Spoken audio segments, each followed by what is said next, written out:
ಕುಡ್ಲೂರು ನವಗ್ರಾಮದ ಬಸವೇಶ್ವರ ಮತ್ತು ದೊಡ್ಡಮ್ಮ ತಾಯಿ ಕೃಪಾಪೋಷಿತ ನಾಟಕ ಮಂಡಳಿ ವತಿಯಿಂದ ಮಾರ್ಚ್ 19ರಂದು ಗುರುವಾರ ರಾತ್ರಿ 8:30 ಗಂಟೆಗೆ ಶ್ರೀ ಶನಿ ಪ್ರಭಾವ ಅಥವಾ ರಾಜ ವಿಕ್ರಮ ಎಂಬ ಪೌರಾಣಿಕ ನಾಟಕವನ್ನು ಹಮ್ಮಿಕೊಳ್ಳಲಾಗಿದೆ ಎಂದು ನಾಟಕ ಮಂಡಳಿ ಅಧ್ಯಕ್ಷ ಸ್ವಾಮಿಗೌಡರು ಮತ್ತು ಕಾರ್ಯದರ್ಶಿ ಮಂಜು ತಿಳಿಸಿದ್ದಾರೆ. ಕಡುವಿನ ಹೊಸಳ್ಳಿ ಡ್ರಾಮಾ ಮಾಸ್ಟರ್ ಗೋವಿಂದಗೌಡರ ಮಾರ್ಗದರ್ಶನದಲ್ಲಿ ಈಗಾಗಲೇ ನವಗ್ರಾಮದಲ್ಲಿ ನಾಟಕದ ರಿಹರ್ಸಲ್ ಕಾರ್ಯ ನಡೆಸಲಾಗುತ್ತಿದೆ ಎಂದು ಅಧ್ಯಕ್ಷ ಸ್ವಾಮಿಗೌಡರು ತಿಳಿಸಿದರು. ಕಳೆದ 11 ವರ್ಷಗಳಿಂದ ನಾಟಕ ಕಾರ್ಯಕ್ರಮ ನಡೆಸಿಕೊಂಡು ಬರ್ತಾ ಇದ್ದು, ಈ ಉಚಿತ ಪ್ರದರ್ಶನ ಕಾರ್ಯಕ್ಕೆ ಕೂಡ್ಲೂರು ಸೇರಿದಂತೆ ಸುತ್ತಮುತ್ತಲಿನ ಗ್ರಾಮಸ್ಥರು ಆಗಮಿಸಿ ನಾಟಕ ಯಶಸ್ವಿಗೊಳಿಸಬೇಕಿದೆ ಎಂದು ಕೋರಿದರು.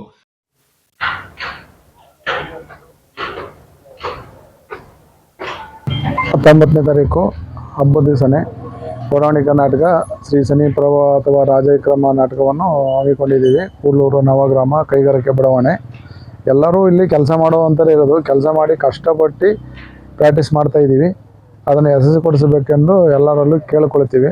ಆದರೆ ಇಲ್ಲಿ ಅತಿಥಿಯಾಗಿ ಶ್ರೀ ಮಂಥನಗೌಡರವರು ಬರ್ತಾರೆ, ಶಶಿಧರ್ರವರು ಬರ್ತಾರೆ. ಅವತ್ತಿನ ದಿವಸ 8 ಗಂಟೆಗೆ ಸರಿಯಾಗಿ ಬರ್ತಾರೆ. ಪುನಃ 9 ಗಂಟೆಗೆ ನಾಟಕವನ್ನು ಸ್ಟಾರ್ಟ್ ಮಾಡ್ತೀವಿ. ಹೆಚ್ಚಿನ ಸಂಖ್ಯೆಯಲ್ಲಿ ಬಂದು ಎಲ್ಲರೂ ಯಶಸ್ವಿಗೊಳ್ಳಬೇಕೆಂದು ಕೇಳ್ಕೊತೀವಿ.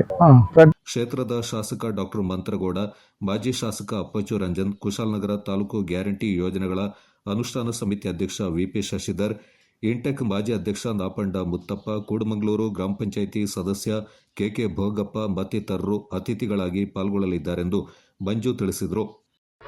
ನನ್ನ ಹೆಸರು ಮಂಜು ಅಂತೇಳಿ. ನಾವು ಸುಮಾರು 12ನೇ ವರ್ಷದಿಂದ ನಾಟಕ ಮಾಡ್ಕೊಂಡು ಬರ್ತಾಯಿದ್ದೀವಿ. ನಾಟಕ ಕಲಿತು ಇಲ್ಲಿ ಪ್ರಾಕ್ಟೀಸ್ ಮಾಡಿ ಇಲ್ಲೇ ಅಭ್ಯಾಸ ಮಾಡಿಕೊಂಡು ಎ ಬ್ರಿಡ್ಜ್ ಹತ್ರ ನಾಟಕ ಮಾಡ್ತಾಯಿದ್ದೀವಿ. ಆದ್ಯ ಎ ಬ್ರಿಡ್ಜ್ ಹತ್ರ ನಾಟಕ ಎಲ್ಲ ಪ್ರದರ್ಶನ ಮಾಡಿಕೊಂಡು ಬರ್ತಾಯಿದ್ದೀವಿ. ಇಲ್ಲಿ ಈ ಜಾಗದಲ್ಲಿ ಗಣೇಶನ ಕೂರಿಸೋದು ಇದೇ ಜಾಗದಲ್ಲಿ ಕೂರಿಸ್ತಾ ಇದ್ದೀವಿ. ಇದೇ ಜಾಗದಲ್ಲಿ ಎಲ್ಲ ಮಾಡ್ಕೊಂಡು ಬರ್ತಾಯಿದ್ದೀವಿ. ಎಲ್ಲ ಫಂಕ್ಷನ್ನು ಇಲ್ಲೇ ಮಾಡ್ತಾಯಿದ್ದೀವಿ.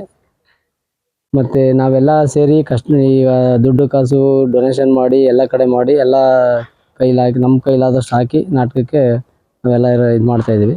ಈ ಸಂದರ್ಭ ನಾಟಕ ಪಾತ್ರಧಾರಿಗಳಾದ ಗಣೇಶ್ ಮಂಜೇಗೌಡ, ಸತೀಶ್, ಧರ್ಮೇಶ್ ಪಾಲ್ಗೊಂಡಿದ್ರು.